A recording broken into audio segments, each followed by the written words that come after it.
मला फक्त 3 महिन्यांसाठी पत्नी हवी आहे.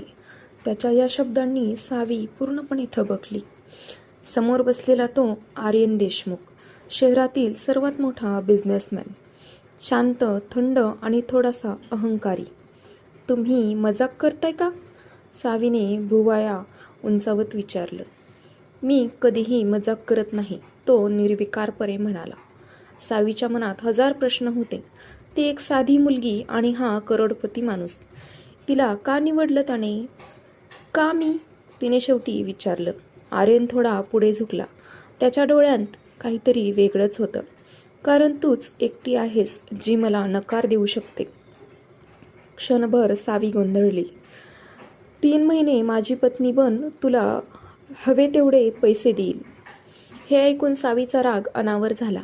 मी विकत घेण्याची वस्तू नाही. ती उठून जाणार इतक्यात आर्यनने शांतपणे म्हटलं, मला माहीत आहे, म्हणूनच तुला निवडले.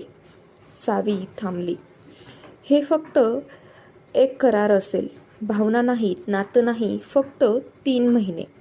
ती त्याच्याकडे पाहतच राहिली. मनात कुठेतरी एक विचित्र ओढ निर्माण झाली होती. कदाचित हा निर्णय तिचं आयुष्य बदलणार होता.